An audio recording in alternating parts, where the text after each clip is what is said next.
They say when a flame dies, it leaves behind nothing but ashes. Yet some fires leave behind something far more haunting, an emptiness so vast it echoes through centuries. The Great Library of Alexandria was not just a building. It was a dream carved in stone, a vault where the knowledge of the ancient world was gathered under one roof. And when it was gone, it left behind a silence that still unsettles historians, scientists, and dreamers alike. Imagine it, a sprawling complex on the shores of Egypt, its walls heavy with papyrus scrolls and manuscripts, its halls lit with oil lamps, the murmur of scholars carrying across marble courtyards. Within those scrolls, they say, were the thoughts of philosophers, the calculations of mathematicians, the secrets of engineers, and the maps of lands yet unknown. Everything humanity had learned, everything it had dreamed, was collected here, or so the legend tells us. But here is the problem. We cannot be sure. Because the Library of Alexandria is less a place we can touch and more a shadow that looms over history. Accounts of its size differ. Descriptions of its destruction contradict one another, and no single scroll has survived to prove its existence beyond doubt. It is, in a way, the perfect mystery, a library of knowledge that we believe once existed, and yet one we cannot truly hold. And still, the idea grips us. Because if such a place truly stood, and if it truly held what the stories claim, then its loss may have been the single greatest tragedy of human history. What was erased in the flames? What was denied to future generations? And, perhaps most unsettling of all, how different would our world be if that knowledge had survived? Some whisper that the library held blueprints for machines centuries ahead of their time. Others imagine maps showing lands across oceans long before Columbus. There are even those who believe it contained accounts of civilizations we no longer remember, their voices silenced when the scrolls turned to smoke. Whether true or not, the questions linger, pulling us deeper into the labyrinth of what was and what could have been. The Library of Alexandria is both a story of ambition and of loss, built with the dream of gathering all the knowledge of the world, and remembered as the place where so much of that knowledge was lost. But was it truly destroyed in a single fire? Or is that too simple a tale for a history as vast as this? Because perhaps the real story is more complicated.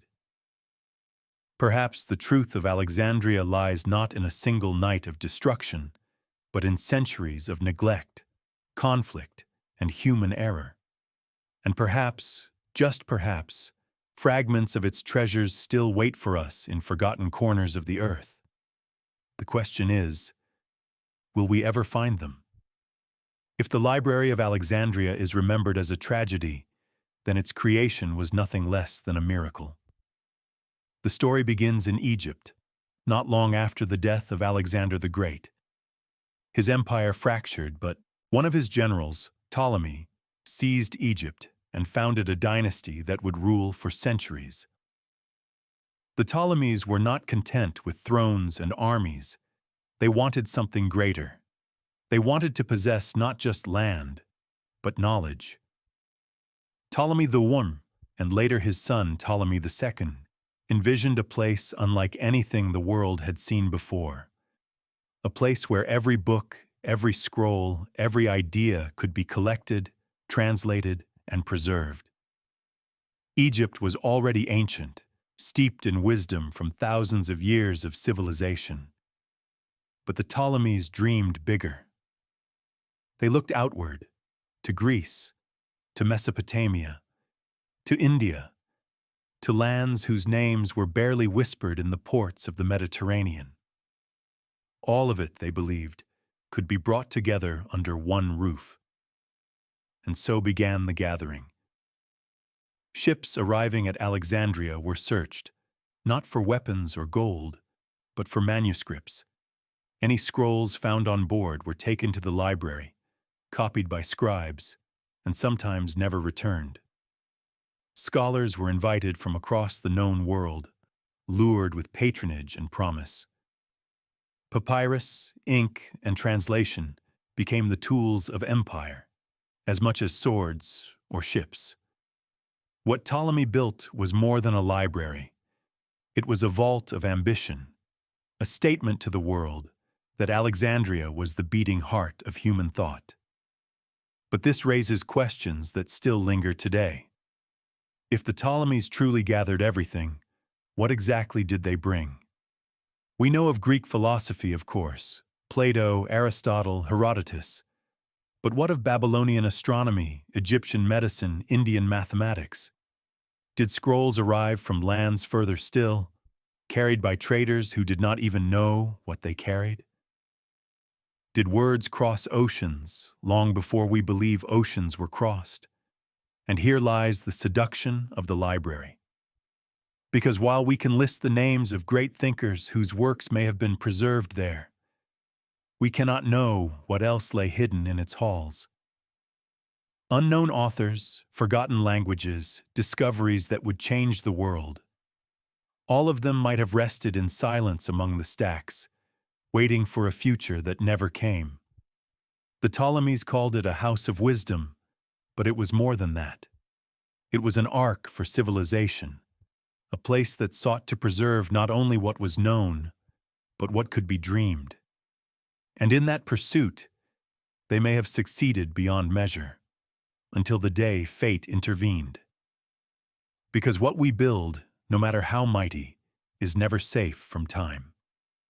To imagine the Great Library of Alexandria is to imagine shelves stretching endlessly, scrolls stacked so high they seem to touch the ceiling, and courtyards where scholars debated under the flicker of oil lamps.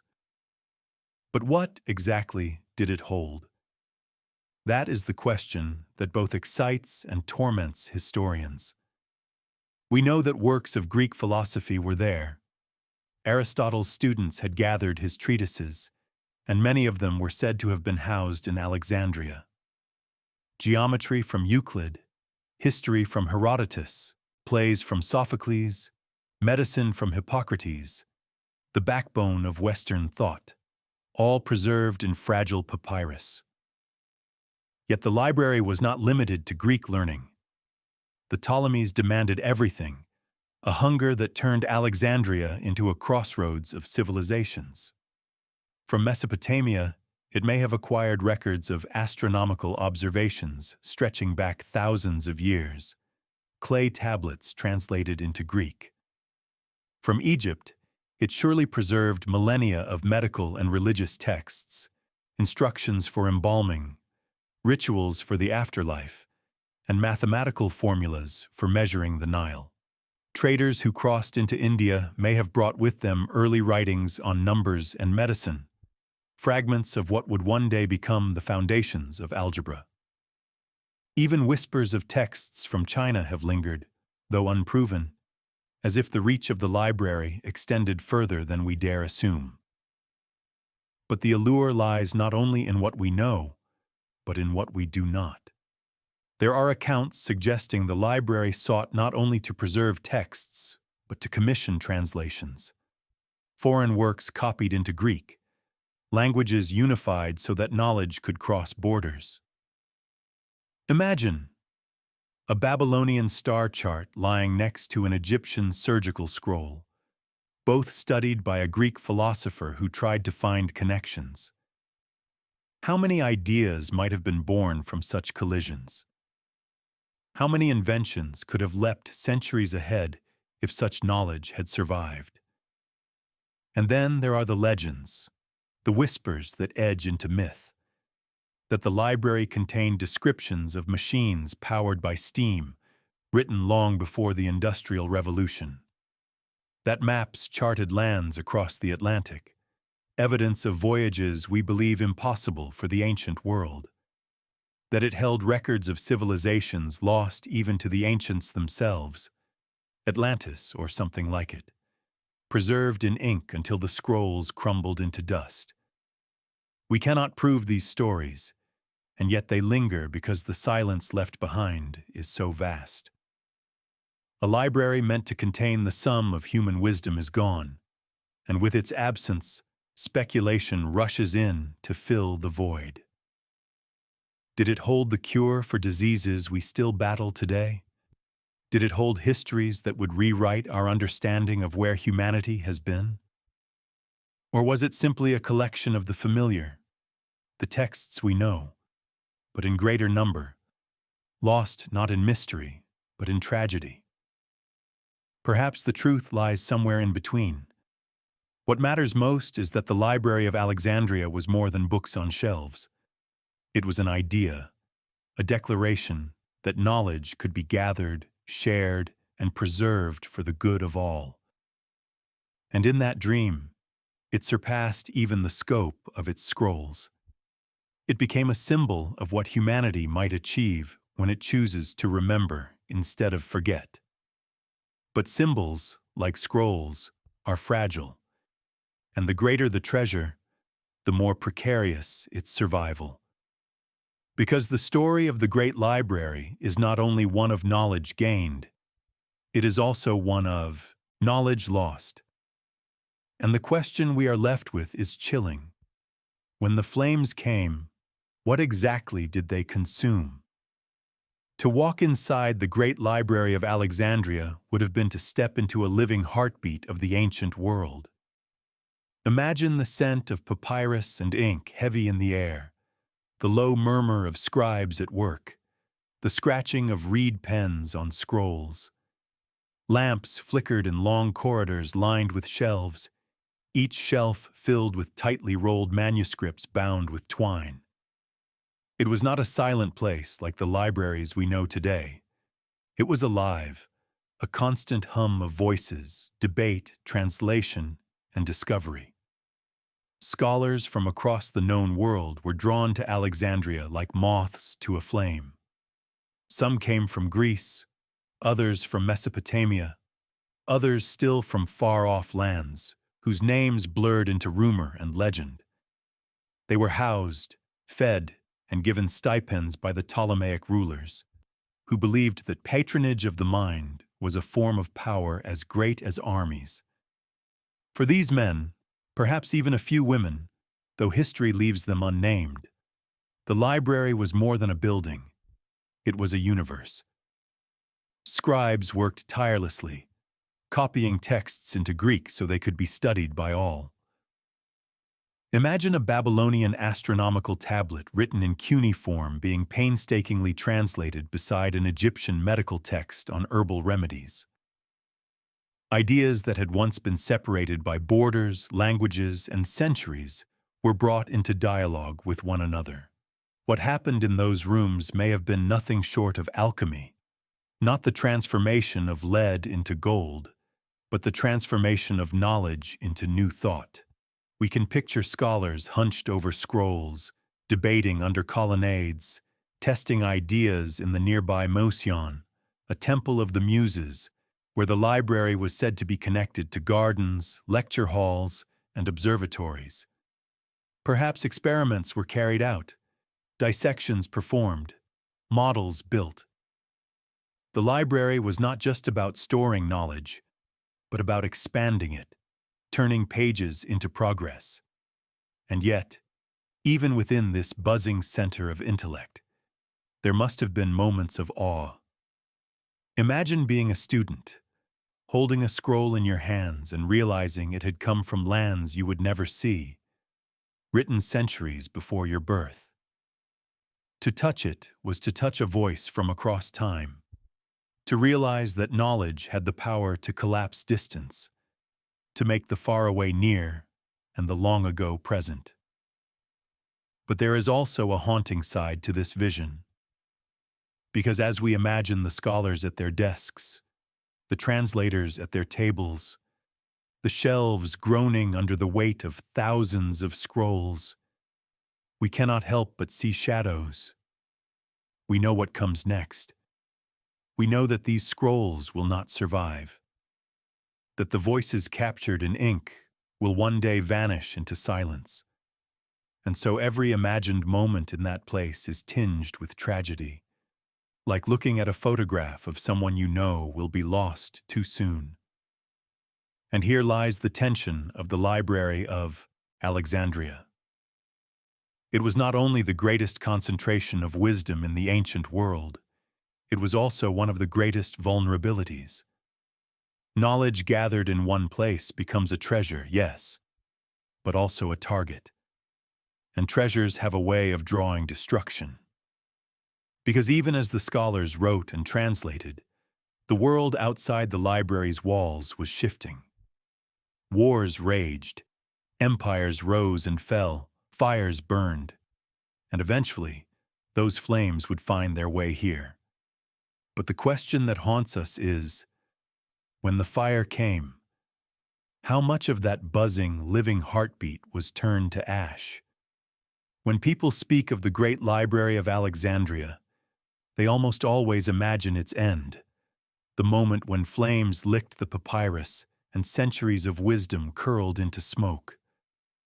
But here lies the strange truth. We do not know exactly when or even how it was destroyed. The story of its fall is wrapped in layers of rumor, contradiction, and silence. And perhaps that uncertainty is what makes its loss feel even heavier, because history refuses to give us the comfort of clarity. One of the oldest and most famous accounts points to Julius Caesar. In 48 BCE, during his military campaigns, Caesar pursued his rival Pompey to Egypt. A civil war erupted in Alexandria, and Caesar, besieged by Egyptian forces, ordered ships in the harbor to be set ablaze. The fire spread, leaping from ship to shore, consuming warehouses and, some say, reaching the library itself. Ancient writers recorded the incident, though they do not all agree on the scale. Some claim thousands of scrolls were destroyed in the chaos. Others suggest the fire never touched the main library, but only a storage facility nearby. If this was the moment, then it means that the wisdom of the world vanished in an accidental blaze, collateral damage in the games of politics and power. A library meant to safeguard human progress, undone by the sparks of war. But the records are murky, and here the mystery deepens. Because other accounts suggest the library survived Caesar's flames. Centuries later, another shadow looms. The Emperor Aurelian in the 3rd century CE, battling to reclaim Alexandria from Queen Zenobia of Palmyra. His troops too brought destruction to the city, and scholars have speculated that the library, or what remained of it, may have fallen then. Yet again, the evidence is uncertain, the reports fragmentary. And then there is the story of Theophilus, the Christian patriarch of Alexandria in the late 4th century. Pagan temples across the city were torn down, including the Serapeum, which is believed to have housed part of the library's collection. If scrolls remained, they may have been scattered, destroyed, or simply neglected until they decayed. Some historians point to this as the true end, the deliberate erasure of a pagan past in the name of a new order. And still, the story does not settle, because another account, centuries later, points to the Arab conquest of Alexandria in the 7th century. According to this tale, the conqueror Amr ibn al-As was ordered by Caliph Omar to burn the books, declaring that if the works agreed with the Quran, they were unnecessary, and if they disagreed, they were dangerous. Yet many scholars argue this story was a fabrication, written much later, casting blame where perhaps it does not belong. And so we are left with a puzzle. Was the Great Library destroyed in one fiery night? Or did it die slowly, piece by piece, over centuries of neglect, war, and religious conflict? Was it Caesar's flames, Aurelian's battles, Theophilus's decrees, or Omar's conquest, or all of them, each blow taking another part of the collection, until nothing remained. The ambiguity is haunting, because if there had been one clear fire, one night of loss, we might be able to imagine it as a single tragedy. But the truth may be far more unsettling, that the library did not perish in a single instant, but bled out slowly, forgotten, neglected, scattered, until its treasures simply dissolved into history. And that possibility may be the darkest of all. Because if the greatest collection of knowledge in the ancient world could be lost not in one dramatic blaze, but in a long, quiet erosion, then what does that say about us? About how fragile our memory truly is? The flames are uncertain. The timeline is debated. But the silence that followed is undeniable. The Library of Alexandria was gone. And with it, perhaps, went the chance to know what humanity was once capable of. The Great Library may have vanished, but its shadow never left. Across centuries, whispers of its survival continued to echo. Stories of hidden manuscripts, secret transfers, and fragments of wisdom that somehow escaped the flames. The tragedy of Alexandria was not just in its destruction, but in the endless question it left behind. What if something survived? Some ancient scholars believed that copies of the library's works had been safeguarded in other repositories. After all, Alexandria was not the only place knowledge was stored. The city of Pergamon, famous for its parchment, boasted a rival library said to hold over 200,000 scrolls. Could some of Alexandria's treasures have found their way there, either through political alliances or desperate attempts at preservation? If so, what became of them? Pergamon itself fell into decline, its library absorbed into Rome's vast collections. Did the wisdom of Alexandria end up scattered through the Roman world, hiding in plain sight among later texts? Hints of survival appear in tantalizing fragments. Medieval Islamic scholars wrote of ancient sciences, geometry, astronomy, and medicine, that they attributed to earlier Greek masters.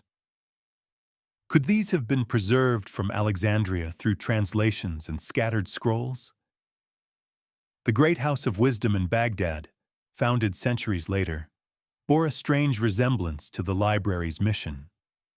Gathering manuscripts from across cultures, preserving and translating them into Arabic. Perhaps Alexandria's spirit lived on there, carried eastward by the tides of history. Even in Europe, whispers persisted. During the Renaissance, when scholars rediscovered lost works of antiquity, rumors circulated of hidden collections, libraries concealed beneath monasteries or buried in forgotten ruins. Some claimed that lost texts of Aristotle or complete plays of Sophocles might still lie locked away. Others spoke of secret caches in the deserts of Egypt, where monks had rescued manuscripts before the city's decline. The dream of a rediscovery never truly died. And then there are the strange coincidences. In the deserts of Qumran, the Dead Sea Scrolls survived 2,000 years in sealed jars. In Nag Hammadi, Egypt, an entire library of Gnostic texts was uncovered by accident in the 20th century. If these could survive, hidden by chance, could not some of Alexandria's manuscripts still rest beneath the sands, waiting for discovery? The very absence of the library has become fertile ground for myth. Over centuries, writers have imagined what might have been inside. Atlantean records, maps of lost continents, formulas for technologies we still have not mastered.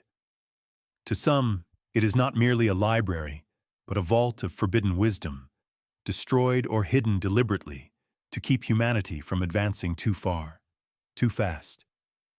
And yet, the fragments we do have are enough to remind us of the immensity of the loss. Ancient scholars quote works we can no longer find. They cite books that no longer exist, names of authors whose writings vanished without a trace. We read tantalizing references, as explained in the third book of Berossus, or as described by the historian Manetho, and we realize those works are gone, their voices silenced forever. This is perhaps the cruelest part of the story. The library's legacy is not only in what it gave the world, but in the ghostly outlines of what it did not. We see the gaps, the silences, the places where knowledge once was. It is like a skeleton of history, with missing bones that remind us of what could have been. And so the Library of Alexandria became more than a place. It became a symbol of human ambition and curiosity, but also of fragility. How easily centuries of progress can vanish. Every time a collection of knowledge is threatened, people recall Alexandria. Every time a library burns, the old flames are remembered. Because maybe the library was never entirely destroyed. Maybe it lives on in pieces, in scattered manuscripts, in translated fragments, in whispered legends that still inspire. The dream of Alexandria did not burn completely.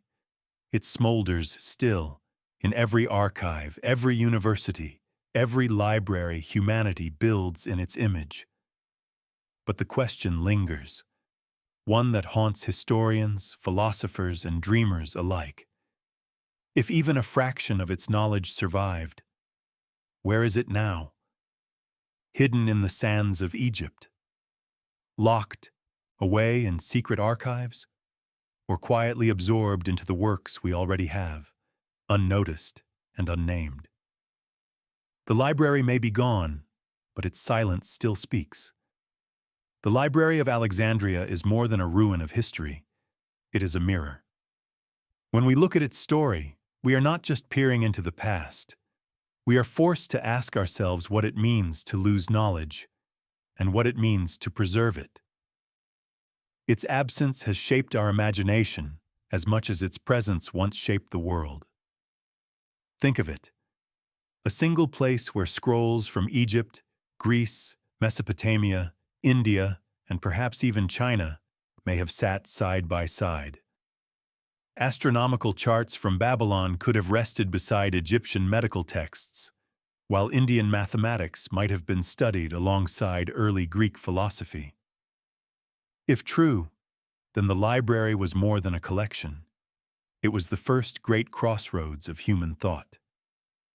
And when that crossroads was erased, the world's paths scattered into silence. The legacy of that loss has never faded.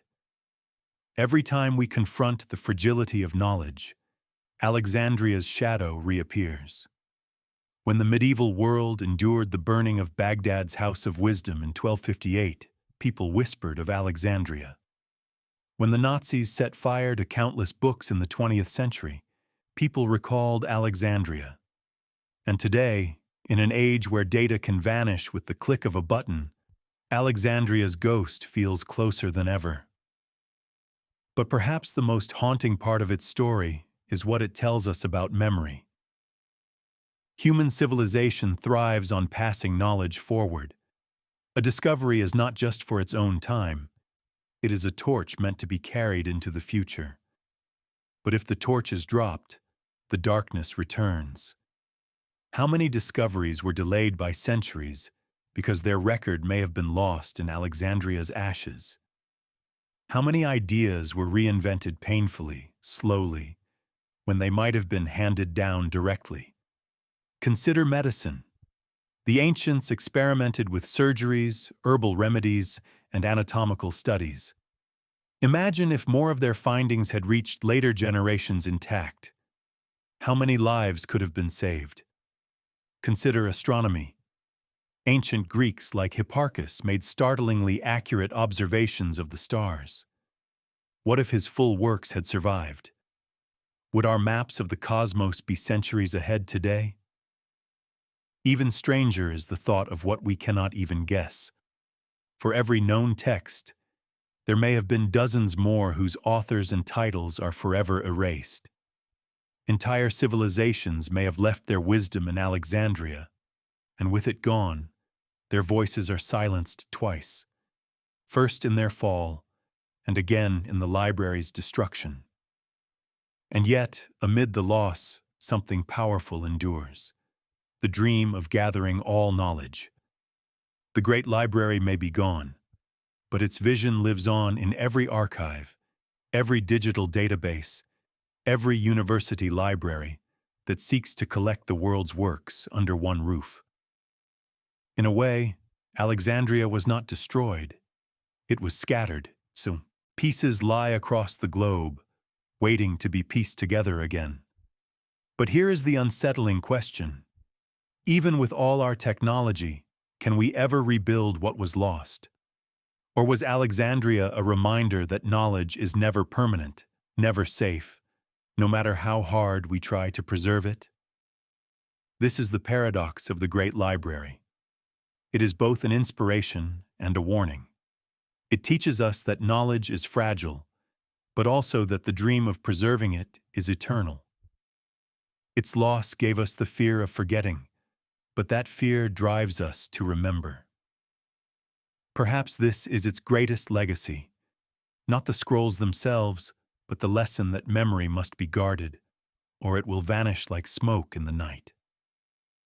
And so the Library of Alexandria lives on, not in stone, not in scrolls, but in the endless human struggle against forgetting. The story of the Great Library of Alexandria does not end with flames or ruins.